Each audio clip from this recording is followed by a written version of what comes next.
morning, Happy New Year, and I have a quick video for you on the Unihertz Tank. We're gonna dive right in without further ado and take a look. So looking down here, I have three different Unihertz devices. I have the Jelly 2, I have the Tank here, and this is the Titan Slim. This is the 2E.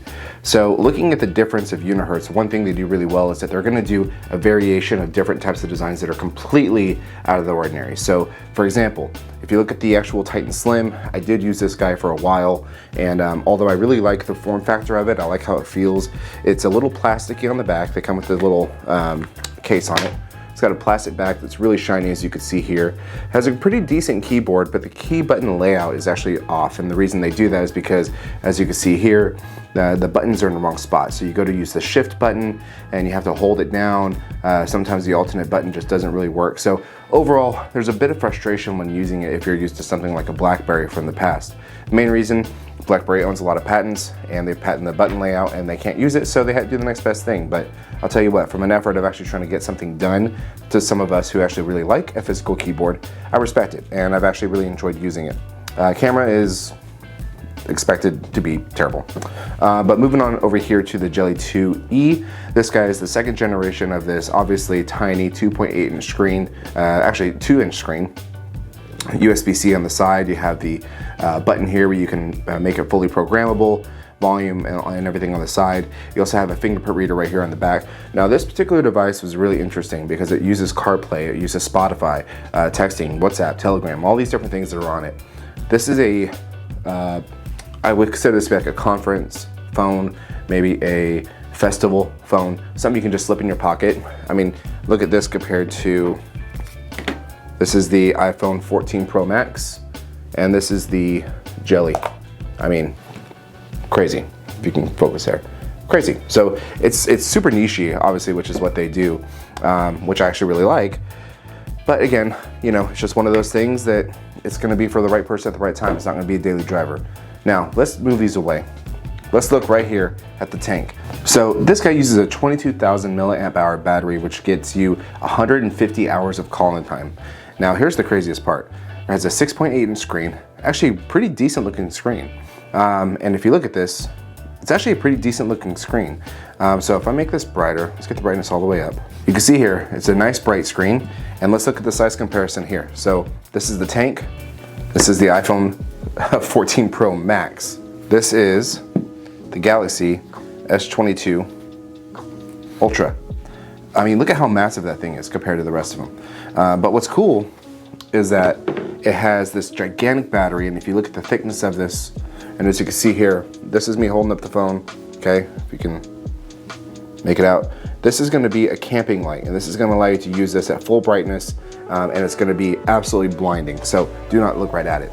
But this is actually, I have another video on my TikTok that I did that shows some demonstration of that, of how bright it is, and I'll do that in a separate video, but in the meantime, the responsiveness of this is actually pretty good. It's a regular smartphone. Now I'll say this, it's heavy as you can imagine it is. But with a 24,000 hour, or 2400 hour standby time, this is your disaster phone, in my opinion. This is when you keep in your go bag, ready to go, power it up. You could charge other devices with it. You know, it has all the other functionality of FM radio, the camping light, and other tools you have in here that allows it to be a really great backup device. Now, here's the craziest thing. I am at, if we can see here, 60% battery life. See if you can see this here. This has been idle, just standby, 9 days. I've been using this phone a little bit, not a lot, not just like letting it run on Wi-Fi. You know, I used it for a couple days with my SIM card, but letting it run on Wi-Fi, and it has now gone almost 10 full days, and it has 60% left on standby.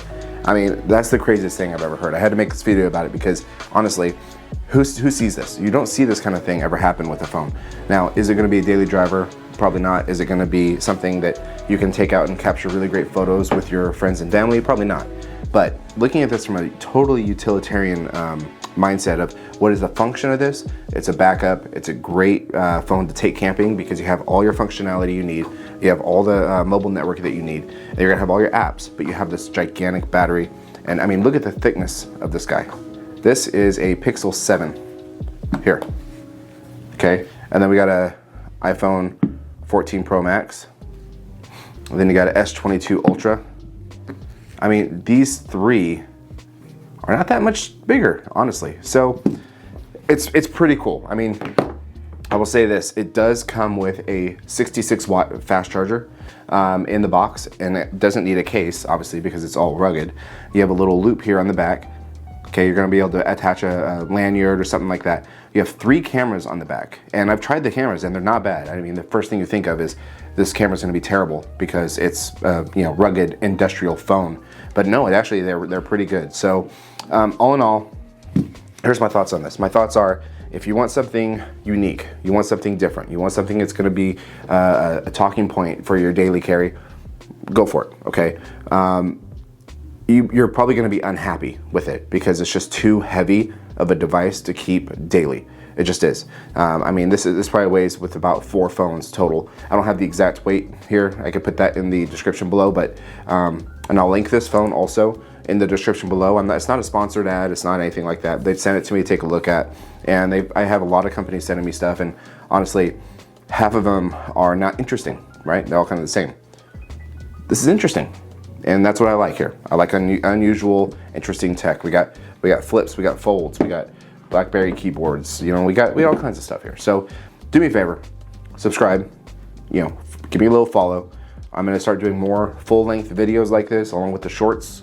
You can follow me on TikTok or Twitter. But you know, honestly, we're gonna start looking at some pretty weird stuff. I have another couple phones coming up that I think are gonna be pretty cool. So I'll talk to you guys later. Thanks for watching. Peace.